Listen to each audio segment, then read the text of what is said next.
Well, that sucked. If you tuned out when the Redskins were up 31-16, you made a big mistake. Saints take this one 34-31 in overtime. Hawks die coming up next.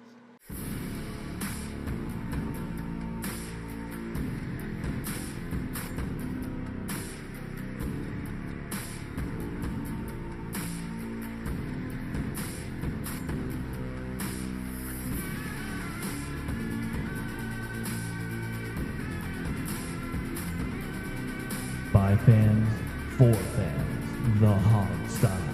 And now, here's your host, Sean Conti. Okay then, guys. How are you guys doing after that loss? Hugely disappointing. Everyone's here around the table with me today, the digital table, I should say. Steve Thomas, Mr. Jamal Forrest, and Alex Zeese. How are you guys doing? I've been better, man. Yeah. I feel like I just got slapped in the face at the office or something. Like, you just don't know what the hell happened. Yeah, pretty much. Well, I blame Alex for this loss. First of all, it's Alex's fault. Oh yeah, because Alex was the one that was tweeting about, oh, we're gonna have so many game balls to give out, and right after that is when the whole thing fell apart. So it's completely your fault. I tweeted that out at halftime. No, it was way after halftime. You only noticed the one after halftime. I tweeted that out at halftime too. Okay, well, the one that I noticed, you are the reason why we lost this game. You get a deflated ball. Yeah, a 15-point lead is not nearly enough, Alex. Shame on you. Shame on you, dude. 30. How you doing, Jamal? Man, do I really gotta say it like this? I'm yes, pissed, and I've been telling people ever since we lost. Like, I need to keep my words at a minimum because I'm liable to saying some very angry things. Like, yeah, I want to be right for the show, so I'm trying to be as calm and tempered as possible.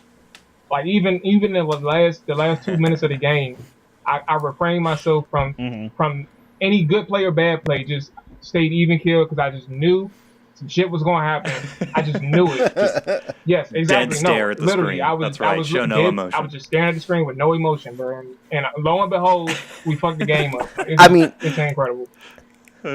I mean, was there any doubt in anyone's mind what was going to happen in overtime? Oh no! I mean, once really? overtime happened, we all knew it was over. That was it.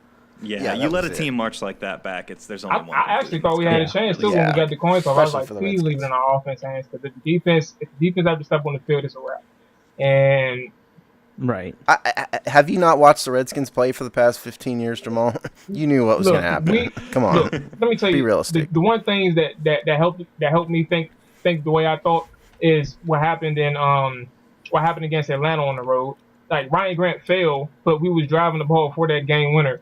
And then that's what I thought. Keep that offense off the field. We have a chance. And then we can't do shit, and we have to go. Yeah, we only do one thing with chances here in Washington. Right. Yeah, that's right. Do you exactly. have any dreams? Because I'd like to put them under a boot and squash them. I had a dream. I had a dream that the Redskins were going to be competitive for a playoff spot. No, that's here's a lady the dream with that a got very crushed. nice stiletto. She's going to stab your dream with the stiletto, and that's what's going to happen. I punted after this. See, that could be a fantasy given the right situation, but not in this situation. I think we learned a little. I don't know what Steve situation now. We did. I learned something new every week, man. I'm with you. All right, well, Steve, why don't you take it away, man? Why don't you tell us what happened numbers-wise in this game before we get into it? Yeah, I guess I have to. That's you my do. Job. Okay, Kirk Cousins was 22 of 32 for 322 yards, 10.1 yards per attempt, 3 touchdowns, was sacked twice at 2 inopportune moments, rating Indeed. of 132.6. Leading rusher was Samaje P. Ryan, who had a career day-to-day, 23 carries, 117 yards, 5.1 yards per attempt. Chris Thompson, before he had his big injury, which we'll talk about, was 4 carries, 17 yards. Kirk Cousins scrambled for 11 yards. On the receiving end, Josh Doxson had 4 receptions, 81 yards for 20.3 yards per attempt, or catch, rather. James Crowder, 7 for 72. Vernon Davis, the old man, had 3 catches, 67 yards. Ryan Grant was 3 for 59, including the big 40-yard reception, touchdown reception. Chris Thompson 1 for 16. Niles Paul 2 of 11. Goes down from there. On the New Orleans side, Drew Brees was 29 of 41 for 385 yards, 2 touchdowns, 1 interception. He ended up with a rating of 106.2, which at one point in time was 37.5 in this game. So he Holy came back moly. in a big well. Yeah, we'll talk about that. Mark Ingram 11 carries, 134 yards. Alvin Kamara 4 for 42. Ingram had 1 touchdown. Zach Line had a carry, for the fullback, 1 carry for 2 yards. Michael Thomas was the leading receiver, to no one's surprise, 6 catches, 91 yards. Kobe Fleener came on at the end, 5 catches, 90 yards. Ted Ginn, 6 for 87. Alvin Kamara, 6 for 75. Mark Ingram, 3 for 21. Willie Snead, 1 for 12. And it goes down from there. So that is stats on the day, although there's a lot packed in there that we need to talk about. Yeah. Yes, there is indeed. Where do you guys want to start, having all that in mind? Redskins offense, Redskins defense? What do you want to do? I think we need to start with what the hell happened on defense. Okay. Yeah, it certainly seemed like they came out of the gate so strong. Yeah. And then something happened. They played 55 minutes of great football. And you want to know, honestly, what happened is that Drew Brees is a Hall of Fame quarterback, and he came through and it counted. No. You don't think so? You even a Hall of Fame quarterback shouldn't be able to let do me that. ask you. On Let me average. ask you this I realize question, that, Steve. but I mean, go ahead. When Jesus Christ, oh my! When you're up 31-16 with under 4 minutes to go, it don't matter who you're playing.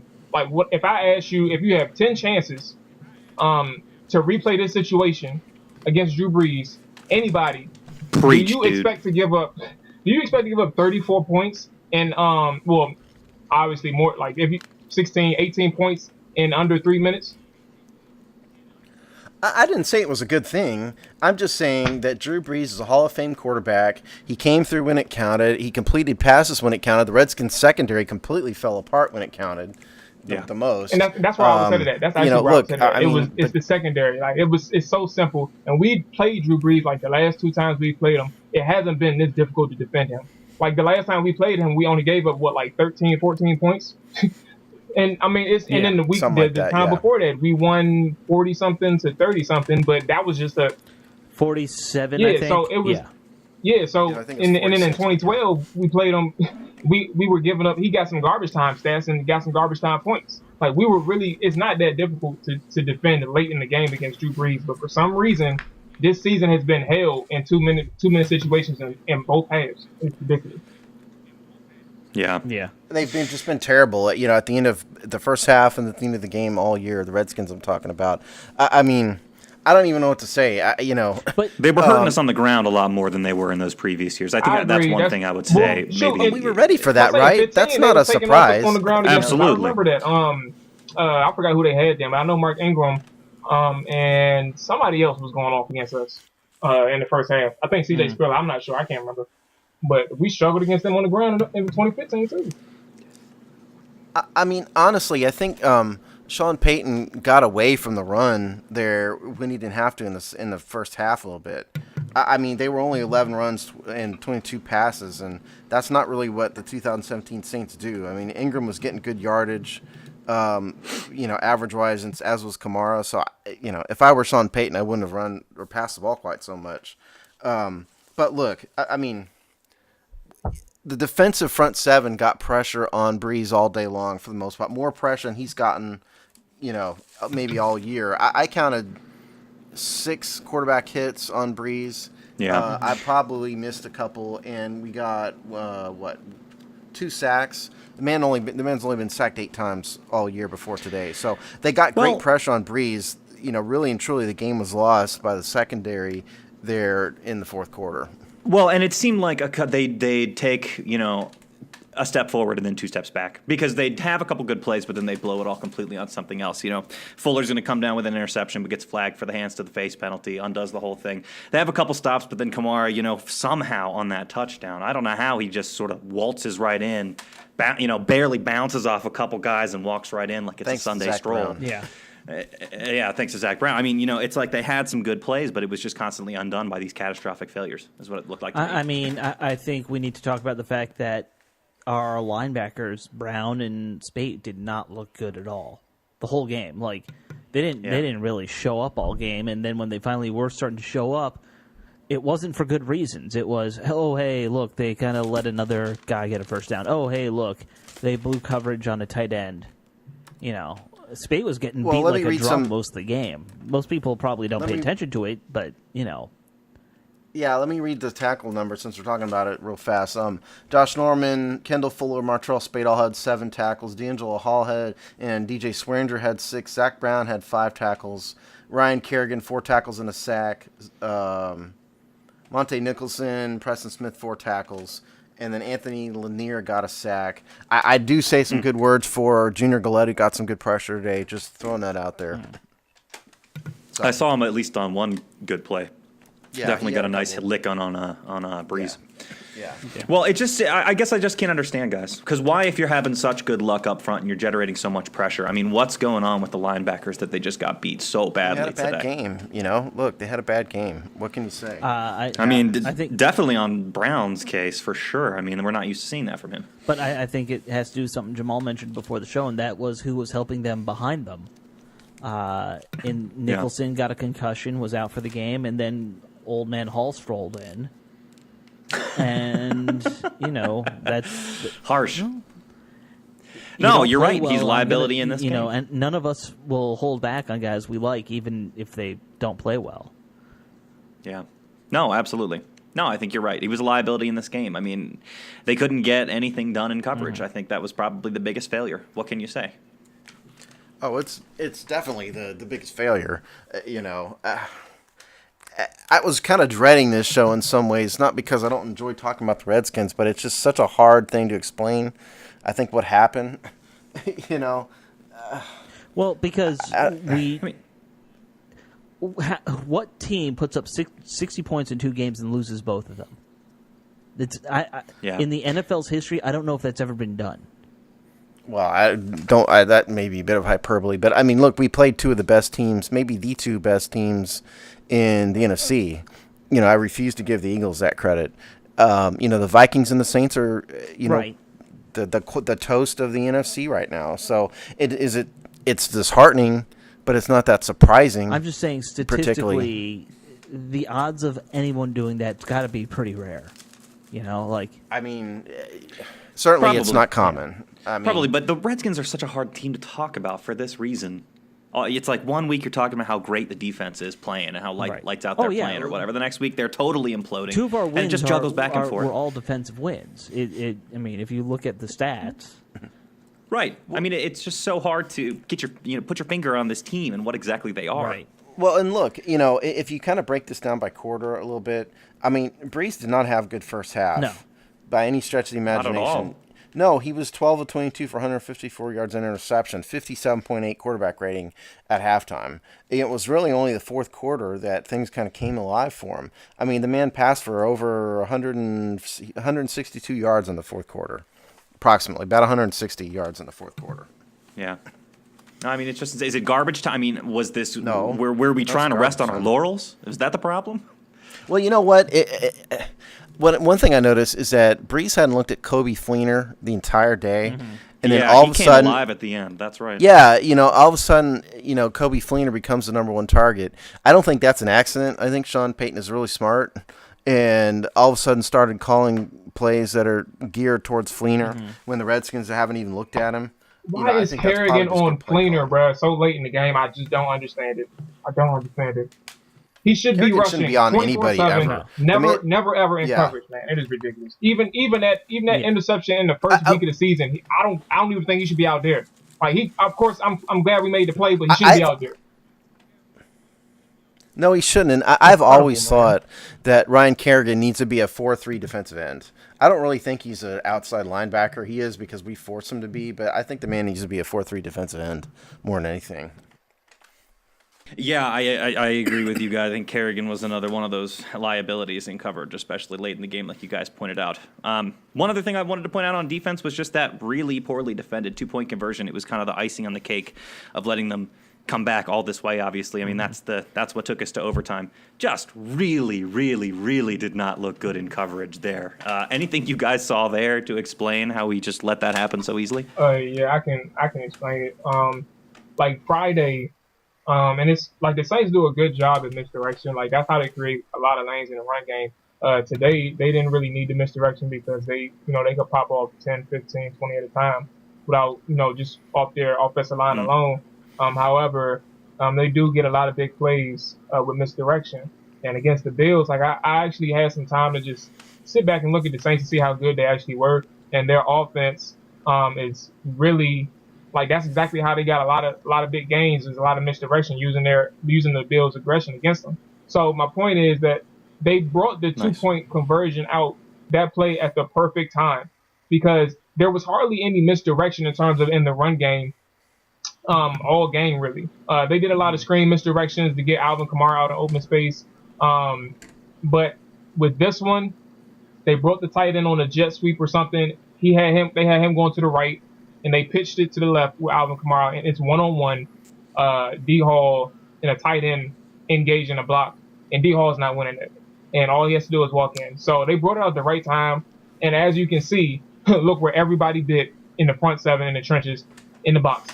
All of them bit towards the right. They crashed right and threw it to pitch it to the left. How many? I really wonder. Nice. I like that. I mean, I don't like that, but I like your explanation of it. At least putting it. Yeah, in context. I mean, I really wonder how many 2-point conversions there are that are run plays that are a slow developing pitch like that. I mean, it was really disheartening to see, and I thought Jamal, you did an outstanding job in breaking it down for sure. I mean, I bet you 95% of 2-point conversions are passes.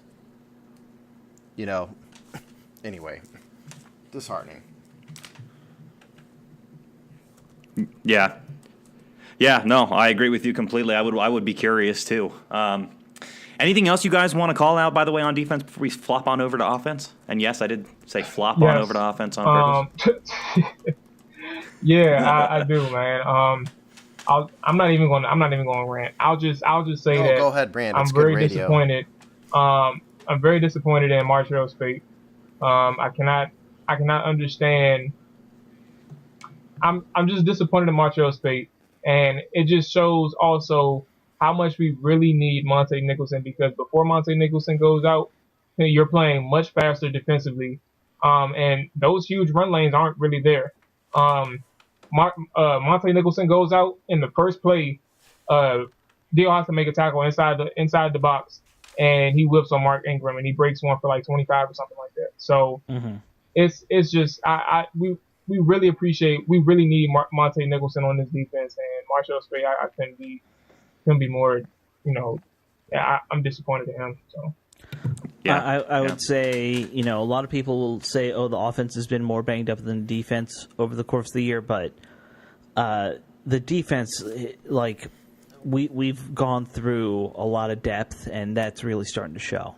The fact that they're this gassed by the end of games tells me that you don't feel like you have enough guys who can go in there throughout the game to be, relievers, basically, or whatever you want to call them. Subs, on the line, at linebacker, in the secondary. You just don't have enough depth to really play 60 minutes of football. Well, I mean, at some point, all these injuries exactly are going to catch up with you.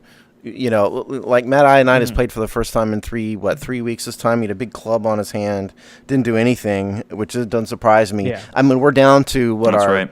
third string linebacker starting, now, in Martrell Spate. Yeah. Well, I mean, you've got, Compton went out, Foster went out, and so we're down to Spate. I think you're right. I mean, it's a clear problem. That having been said, I mean, it was probably more that the Saints went away from the run than anything, but they weren't just, the Saints, I guess the best way to say it is Saints only had 70 yards rushing at halftime. It's not a disaster. It was only a disaster at the end of the game. Yeah. Yeah. Well, I couldn't put it any better than that. Anything else you guys want to add before we switch over to talking about Kirk and company? Nope. No. Let's do it. Well, one statistic I'd be curious to know, guys, is how many times Kirk throws an interception directly to another team. I'm not talking about whether or not they catch it, because sometimes they don't catch them. But I'd like to know how many consecutive games Kirk throws one right to the other team, because it sure seems like it happens all the time. What were the actually, that being said, though, I got to give credit where it's due. It wasn't the worst game in the world for Kirk. He did some good things. So where would you guys like to start talking about this offense today? I would say I think we have to start with. What is going on in the first? The shocking reemergence of the run game into the halves. Okay, maybe. Yeah. Maybe you can say that the first quarter, that's a special teams blunder, but we were about to kick a field goal and then we punted, and then we were about to kick a field goal and then Kirk throws the ball into the middle of nowhere. Right. I mean, right. Is it play calling that's getting to you most of all at this point, or especially in this game, or it's is lack it of execution? just lack of execution? It's not play calling. Yeah. It's lack of execution. Yeah. I mean, we could attribute a lot of things to it. I mean, you could say Kirk doesn't play well under pressure, blah blah blah. Who knows what the truth is. The only fact we know is that they've been bad. They've been bad almost in the second half period all year, and they've been bad under 2 minutes all year long. Kirk didn't have a bad game. Kirk had a good game, statistically at least. Yeah, a lot of guys had good games. Kirk had before two boneheaded decisions. Like I was just now talking about how. Not on here, but Cousins, like that intentional grounding was literally a top 3 boneheaded play in his career. Like it was top 3 because of the moment, and even if it is miscommunication, which it clearly was, the moment in which it happened, and the fact that you had no situational awareness or field awareness to realize that there was nobody in the vicinity. If anything, look, it's hard for you to take a sack in that situation because you can't. But at the same time, everybody's running towards the middle. So you minimize the loss by stepping up and kneeling or falling, or you try and make a play happen on your feet and roll outside the pocket. But you knew for a fact he didn't even know. He clearly didn't know. But how do you not know that there is nobody in the vicinity? Like even if he was supposed to go out there, you still don't throw it. He was not out there. Like it was just a top 3 boneheaded decision. I'm so good, bro. Let's also not forget a little thing that drives me insane. The clock starts running, and you can watch it ticking down, and then Kirk runs up to the line to call another adjustment to the line's blocking scheme. And, now you've gone from having 18 seconds to throw the ball and get some plays off to under 10 seconds. Truth be told, I didn't even know the clock was running. Well, you know what? Still, that's no excuse for him. Yeah, I mean, I honestly wondered if Kirk realized that the clock had started running. Okay, let me make this clear. He's a professional. I'm not saying he shouldn't have known. Know I'm not saying he should have known. I'm saying I honestly wondered if he didn't realize the clock was running. I don't think he did, but why would the clock run though? Was it an incompletion before? I really forgot now. Well, on grounding, the clock runs. Okay. Because it's treated like a sack. He needs to know that. He needs to know. Yeah. Because he kind of sauntered up to the line. He spent a long time addressing, calling out the coverages. And what was going through my head is this man doesn't know the clock is running. Right. And like I said, it went from 18 seconds to 10 seconds before he. Crazy thing is, if we pick that blitz up, he finds either I think Vernon Davis or Ryan Grant on the sideline. Both of them had one-on-one coverage. Yeah. And there's another thing. We didn't pick the blitz up anyway. Yeah. Which is even more aggravating. Yeah, so if we pick that up, we may still be talking about him leading us down the field for the game-winning field goal. But it doesn't happen because, 1, the clock is running, and two, we don't even pick up the blitz. So, okay, let's talk about, first of all, Samaje Perine. He had a career day today. Great game. Now we identified this in the not the pregame show, but in our game preview show that the Saints are bad against the run. That we needed to run the ball. Yeah, they must be really bad against the run. I mean, sorry, Samaje. Samaje had the one big run for 30 yards, and then he had about 30 something. And he had 3 or 4 good 30, yards at the runs at the end, coupled with a bunch of not good runs, but. I mean, this is what we had to do against the Saints. It was the only way to stay close. So I'm glad. I'm not ready to say Perine is anything but, a guy who's average, but at least he came through. Yeah, he did. He took the opportunities he got today. Right. That's what. I mean, that's what you let's can be ask honest. for There a are guy. times where So, we're just big handing the props. ball off, and there are 0 opportunities for the running backs. I mean, Absolutely. I mean, I'd say you most look at of the that time. 3rd and 1 call where they called a run to the outside. I don't think there was anywhere he could have cut that up and gotten a yard. Yeah, it was just Probably badly Someone on blocked. the Are you third talking down. about the one that was out of the power eye there at the end of the game on the 3rd? Yeah. The one at the 2-minute. Why don't you? Why don't you just hit the A gap in a position like that? Well, why don't you call QB sneak? Why don't you run it with a fullback? My issue, period, is yeah, Why right. don't you do a But bunch my of those, issue right? with that entire thing is if you're gonna, I don't have an issue with a run, period. But if you're gonna call a run and you're gonna call anything like that, you're gonna win the game with Ty and Secchi and Trent Williams. Yeah. I wouldn't. I don't trust anybody on Sheriff and even though they can run it, I mean they can block. Why well, go but I right? don't Go trust them left. too. Go left. Yeah. Why go right? So and if you're gonna, even if you still want to run it up the gut, you still go to your left side. You don't go right. So that's just my problem with that whole thing. Period. Like everything was working the first 2 plays. Why would you not? Why would you go away from it? Troy Aikman said it best. The Redskins outsmart themselves all the time. They really do. They I heard him outsmart say themselves that. all That's the time. right. All you had to do, if you're going to run it, they know you're going to run it. Why not run it on the strong side? Like why would you run it on the weakest side of your offense? Yeah, I mean, I'm sorry. I applaud the idea of trying to run out of the power eye on 3rd and 1. I've said that's what they should be doing. I don't think they should have run a quarterback sneak in that situation. Kirk Cousins already got his bell rung, to in this game earlier. I would rather lose the game than lose him to a concussion or something worse, quite honestly. So, I mean, I agree with running out of the power eye, but Jamal is exactly right. I mean, you've got Trent Williams and Ty and Secchi, Trent being the all-pro, Ty being the largest guard ever to play football. You only need a yard. I don't get it. Only a yard. Yeah, what you do is you go you go B gap between Sheriff and Williams with Niles Paul as the lead blocker. Surely to God you can get a yard out of that. That's what you do. Yeah. Well, I mean, I don't think Paul. If you're running a power run scheme, you better be able to get a yard out of that. I don't trust Paul as a lead blocker. Well, to I mean, save his life, who else are you going to put in there? I mean, I would have put another lineman in there or something. I don't know. I'd have put but- Daryl Young in there. Yeah. Well, we need to get a Mike Sellers back on Right. this team. We desperately need Mike's one. probably available, Yeah. He's only 45. He is available. I can guarantee it, Steve. Yeah.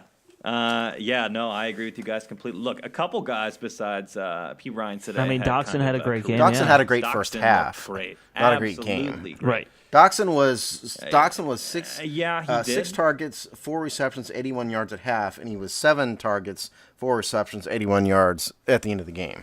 So he had a good first half, and then he just fell off the face of the earth. Yeah. That's the story of the Well, whole but offense, though. Or the It whole doesn't team, surprise in a me way. because a lot of teams, I think the Redskins did a pretty good job adjusting and going to Grant and Crowder more in the second half because the team was clearly going to start focusing on Doxson, the Saints. You have to, and that's why you can't have one weapon. No team survives with one weapon in the receiving core. You need to, find somebody else in the second half. Like I was saying. Part of the problem is we only have 4 receivers, period. Well, that's a bigger issue. And to use the word receiver in the most liberal sense, too. And Mo Harris didn't have a target. Because some of Unless them I'm aren't receivers. mistaken, Mo Harris didn't have a target today. When you're down this many receivers, I don't know why the man wasn't out there and why didn't he get a target? He got a big holding call at one point. That was about it. Yeah, he did. That's true. He got a holding call. Yeah. Yeah.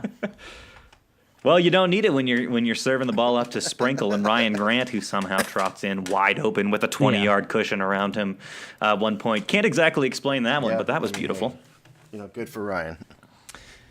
But actually, by the way, with Doxson, I'm trying to remember at what point this occurred, and it might have been right before the second half. Or right before halftime. I can't remember. But sprinting down the sideline, he gets his hand on the ball. It's just him in man coverage with the cornerback. They're doing a lot of hand fighting. Was that not pass interference? Well, I thought that it wrong? looked But that looked kind of really they were egregiously hand checking pass each other, and that's why it didn't get called. That was my opinion of it. Yeah.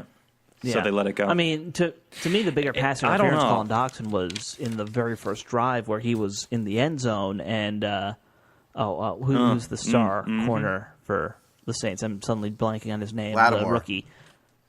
Yeah. He was literally had two arms wrapped around Doxson's right hand, and Doxson still almost made the catch with his left. But that was total pass interference that didn't get called. Yeah, I mean, I agree with that, and also again, I'm still sticking with my guns on that other play. I mean, looked like the cornerback really had his hand totally around his arm. I mean, I don't know. I could go back But and look. he made a heck of a play on that It one. seemed like a couple pass interference missed calls. Absolutely, he did. Look, if you got to find silver lining, I think that's definitely one of the places. Doxson continues to come alive here. I was later in really the hoping season. he got that 100 yards. But just the way the second half Came unfolded, we really didn't need to throw it that much. And when we did, I think we gave it to Vernon. And I think Ryan Grant. And Crowder. Yeah. He had a really good game. Really good game. Absolutely. And on Crowder, by the way, how many of his yards today They came all on came. like 100% of final them came. drive? 100% of them. Yeah, he didn't all have of them. Yeah. All of them. Was it really?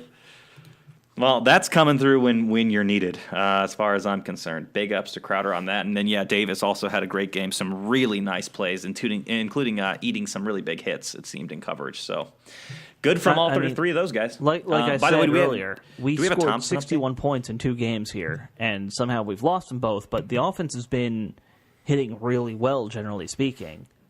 Aside from 1 or 2 bad plays here and there, you can't complain. Okay.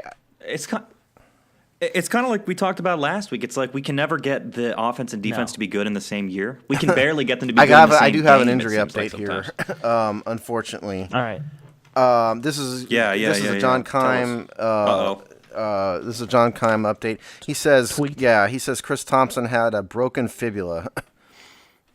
That's So if that's the that's case, okay. he's out. He'll be gone for the season. Well, I had to Awesome. say it. Thanks for that, Steve.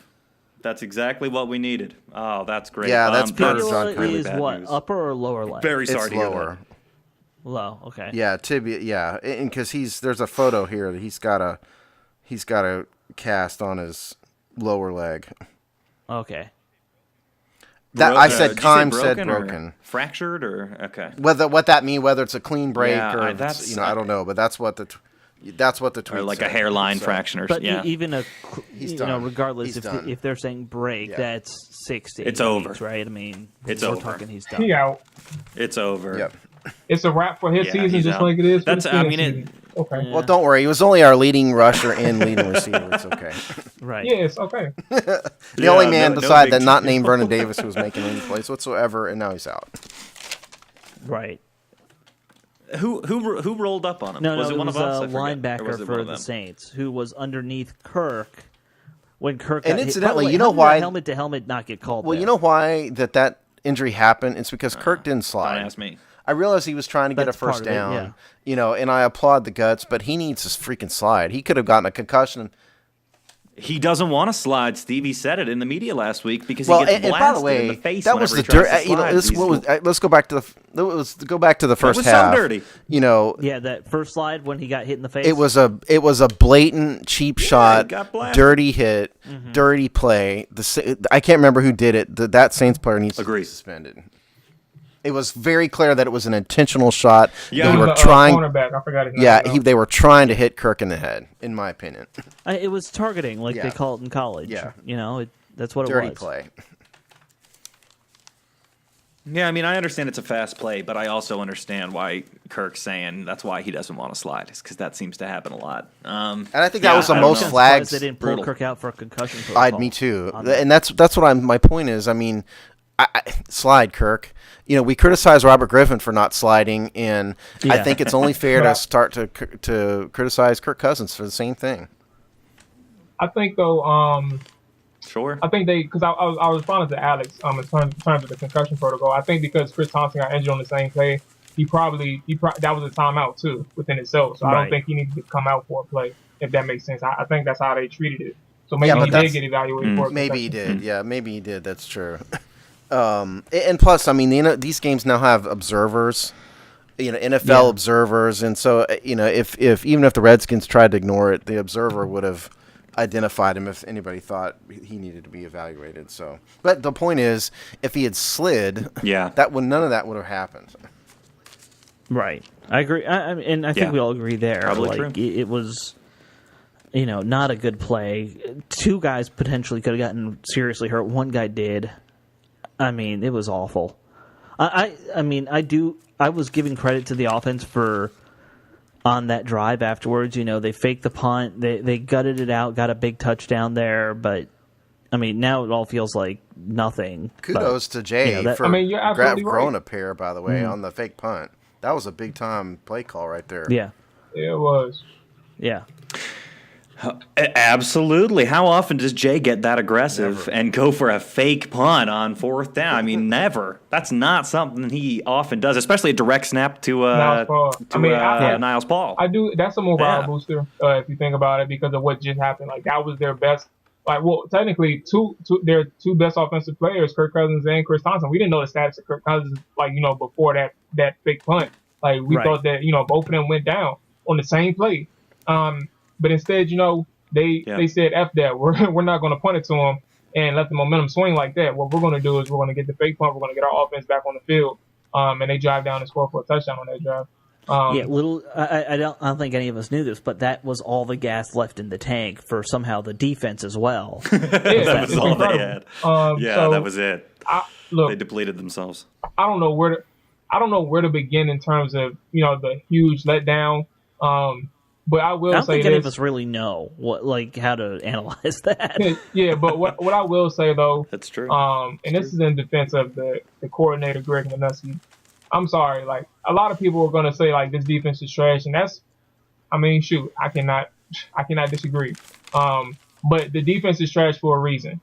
And it's not necessarily individuals that's playing like the whole individuals from all 11 is playing terrible. It is literally lapses in one or two plays that in one unit that is just unacceptable. It's every drive, and that's a problem within itself. But at the same time, when you don't have your best players on the field, this is going to happen consistently, and that's where I'm getting at. It's just going to happen consistently. I'm sorry.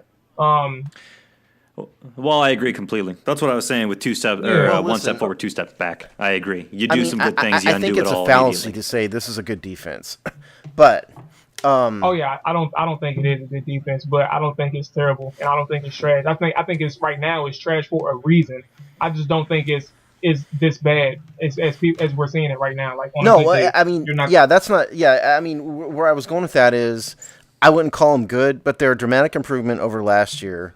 Statistically, I mean, the rankings and stuff are starting to trend down, but we've had a brutal schedule. We faced two very outstanding offenses in a row, and they've had a ton of injuries. And so I think the defense is trending in the right direction. Like Jamal said, there's a reason for some of these failures. Nobody's claiming that they're good, anything like that. But I would postulate that they are trending in the right direction at a bare minimum, at least. And that's at least it's progress, because this is not the same. Even though they're 26 in points, and it's going to go down as a result of this week again. So it's going to be down to like 27, 28, 29th in points.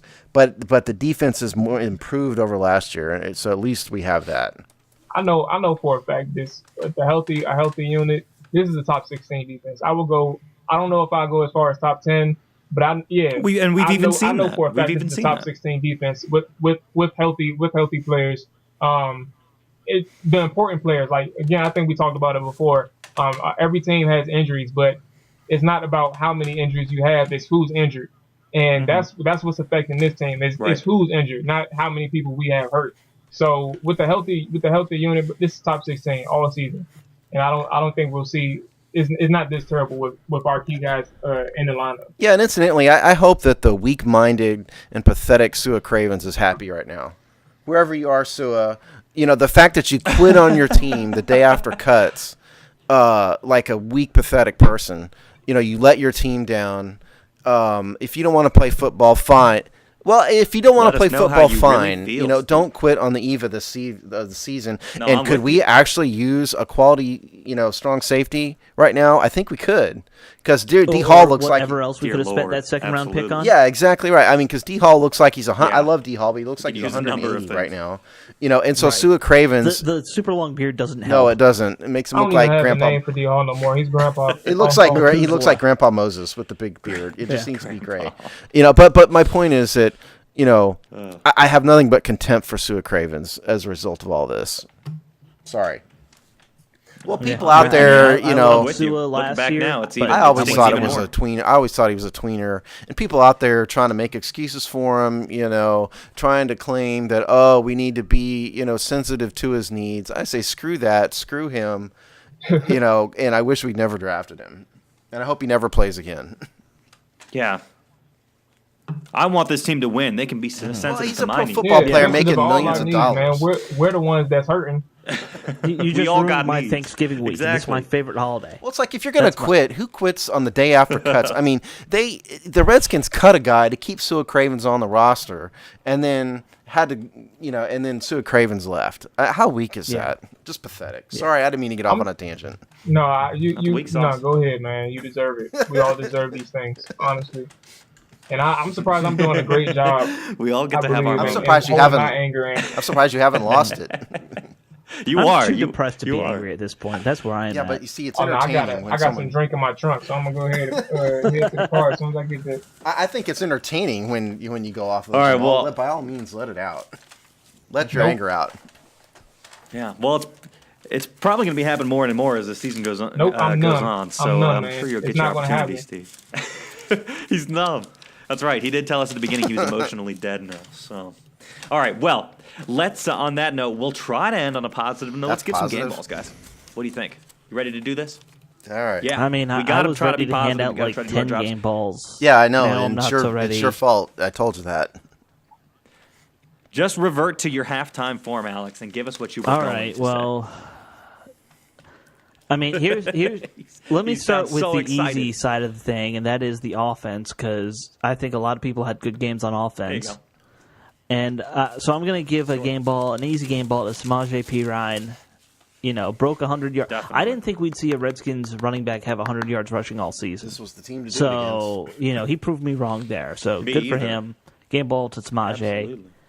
On defense, it against. Come on, let's have it. Come on. all right, let's go DJ Swearinger for the one interception. That seems like a highlight play Absolutely. Yeah. I mean, I'm going to give mine to Josh Doxson just to be different.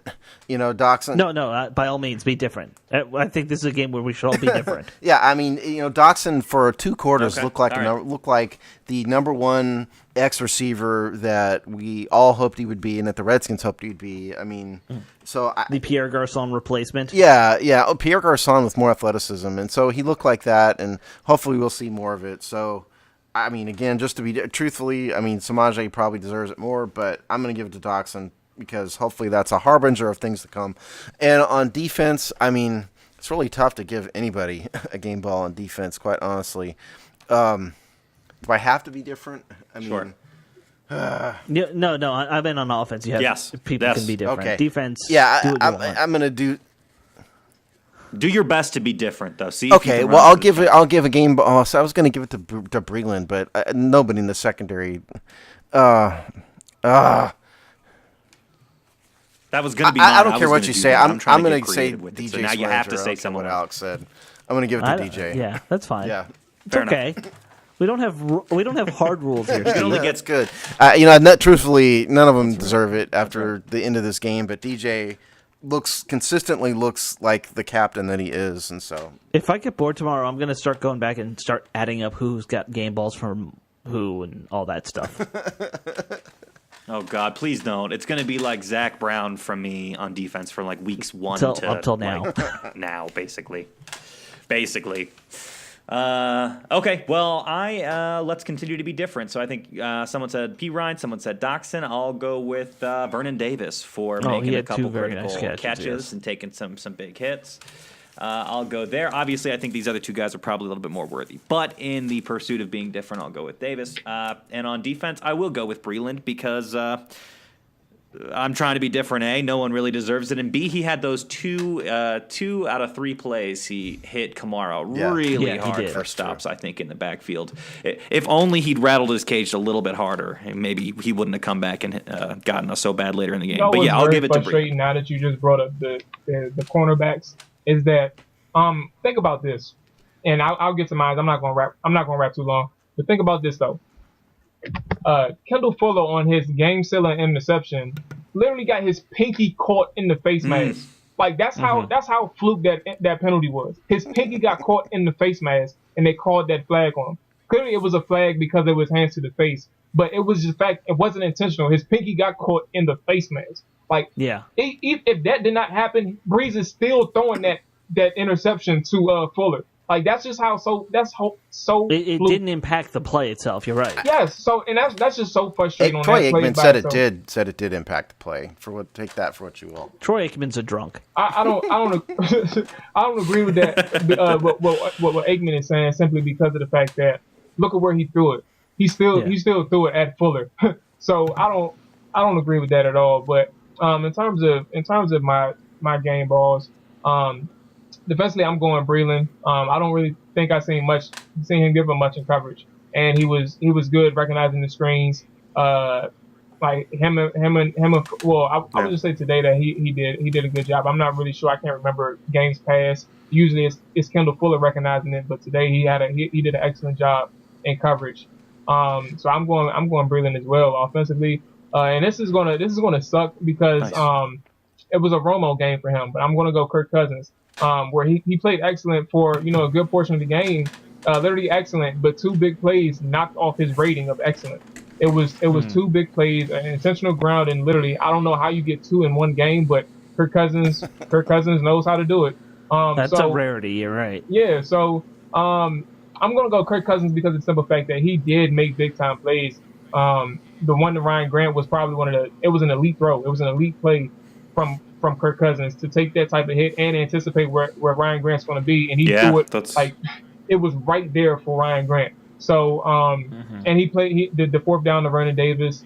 The last drive, Jamison Crowder recognizing where Jamison Crowder is going to be and being accurate, not behind him or something, anything slowing up his routes, slowing up his momentum. He did a lot of great things this game, and he damn sure could have won it for us. But what he definitely did. He didn't lose it for us, but he definitely fucked up the game-winning drive. Like, that's literally all on him, that last play, in terms of the intentional ground. And that's literally all on Cousins right there. His decision, because there was clear miscommunication. So his decision literally ruined the drive. So I'm going Kirk Cousins offensively for the simple fact that he had a hell of a game. Yeah, I mean, I was going to give it to Kirk Cousins too, but those 2 plays you were talking about just blew it for me. The second intentional grounding, and then that play where he ran the clock down to 9 or 10 seconds, that kind of knocked it off for me. Yeah, I mean, it's so weird to think how in a football game, just 2 little bad decisions can totally determine the outcome like that, and it shouldn't. But that's where we are as a team. Football is a game of inches, gentlemen. Those inches are all around us. Those inches are right in front of our face. And the team that wins are the teams that crawls for that inch. This sounds familiar. I can't do it for you. Yeah. Okay, Pacino. That was the worst Pacino. I wasn't. I didn't even try to do a Pacino accent. Well, in hearing all of that, guys, I have to say I do wonder how much the dark cloud of Kirk Cousins' contract hanging over all of us has colored at least my analysis I think it of has how he's for all played of this us. year. Yeah. I think it has a little bit. Because I think Jamal's right, and just hearing that, he has made some great plays. He does tend to undo them with a couple mistakes, but I mean, it's just so hard. I don't think I've given a single rewriting ball the to him Redskins this season just for the sheer fact he's that we rewriting don't know the if he's Redskins ever going to be books. here. Well, what? Yeah, but it's a classical running team and blah, blah, blah, blah, blah with the blah, blah, blah statistics. You know what I'm saying? It is true, though, because I think the only 2 game balls I've given to Kirk was this week and last week. And the thing is, and a lot of people, even in Skins Nation, like, I'm hesitant to give him this much credit, but to think about what he's doing, and we do have some weapons, but to think about what he's doing with the loss of Deshaun Jackson and Pierre Garçon, and no Jordan Reed. Like, to think about what we're doing is pretty incredible. And a lot is credited to Cousins. Vernon Davis, like, look, he has great speed. He's clearly improved as a pass catcher.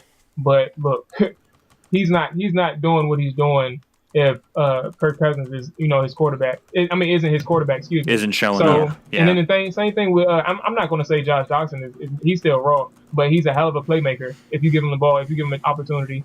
But that's about it. Chris Thompson. Excuse me. Let me not disrespect him. Chris Thompson is a hell of a playmaker too. But that's pretty much all you really got. Yeah, he was. Yeah. He was a playmaker. So I would say we got some weapons, but look, he got Ryan Grant. Yeah, look at what he's doing with Ryan Grant. He's doing it. And look, y'all know for a fact, I could be teasing with Ryan Grant, but he's at best, he's like your utility tool. Like he can just do everything. So that's about it. But Ryan Grant's he's nothing special. No, Ryan Grant's okay. And I'd like to throw some. Have one more negative input before we sign off here. I would just like to point out. I just like to point out that we mentioned in the preview that the Saints were horrible in punt returns. They were 30th in the NFL coming into this game. They're not going to be 30th anymore because somehow we let one of the worst punt return teams in the entire league get multiple outstanding punt returns against us. Well, they did fire their special teams coach and hire somebody a retired got him out of special teams coach. Yeah, but that was like Wednesday. What on earth happened? I don't. We've been good with. That's all it takes, Steve. Yeah. Special teams ain't that hard to coach up. I guess. I love special teams. It ain't that hard to fix it. Well, if it was, we would have fixed it long ago. Okay, because we're a terrible punt return team ourselves. Tell you one thing. We need to look at our coaching staff a little bit. Well, I'll tell you what, the coaching staff couldn't have stopped what's-his-face from being barely over the line when he caught that punt. That was Josh Halsey, it was a touchback instead of Josh at the 1 yard line. My goodness, that was just a boneheaded move there. Yeah. Oh, anyways, anything else you guys want to call out about this game before we let the good folks One thing I want to point out, I don't think Norman's 100% right still. I don't know if anyone else feels that way or has picked that up. Fair enough. He still doesn't look like the ace baller number one corner Josh Norman. He looks okay. You don't just get over broken ribs in 2 weeks. No, I know. I know you know that, I get but that, I'm agreeing with you. I mean, it's got to be bothering him. That's what I'm saying. Yeah, and what a terrible time for him to still be dealing with lingering problems. Because God, do we need him now more than ever? We have 45 other guys also injured. Yeah, at least. I think it was 18 or something. 22 on the injury list. Which is crazy. 22. We've got 12 on IR, Lord, and we had 18 on the injury report, I believe it was. And we're about to have another on IR here now with Thompson. So that's 30 on a 45-man roster. Jeez. Yes. Okay, that's just funny. That's just comedy. Somebody do some math and enjoy. All right, well, on that... Yeah, on that delightfully positive note, thanks so much for that, Steve. We will let you guys get back to your weeks. We will, of course, be coming with the written recap and the preview of next week. God, we got the Giants next week. We got the Giants on Thursday. Praise Jesus. Okay, thank God for that. I was about to say that. At least it's a short week, man. I get to watch them. Hopefully they could erase this damn memory out of my head. Well, it's not going to happen. It's not. They're not going to taste out of our mouths from this Sunday. No. I'm just. At least we'll all have turkey in our belly. That's all you can say. Yeah, I mean, look. I mean, we said that the Redskins had to win one of the two between the Giants and the Saints in order to stay competitive. They lost both. I would claim then that, for all intents and purposes, it's. Yeah, I mean, the fat lady's singing now, unless they happen to go on a huge run. Yeah. Fat lady's warming up. She's warming up her vocal cords. She's not out on the stage. By the way, in terms of schedule this week, right. you want to tell us what we're going to do schedule-wise this week? I think, what's that? We should have go ahead. The Giants game preview is probably going to be on Wednesday morning, and we will have the written preview at some point on Wednesday also, and then the game recap show will be some point after Thanksgiving Day. It's still sort of up in the air. Yeah. Too many people out of town to figure it out. Yeah. So all of you guys, exactly. We're all traveling like you guys are. So we'll keep you updated, and of course keep checking back on thehogsdive.com for all our sweet written content and updates about what we're going to do. We'll see you guys next time. Take care. Cut.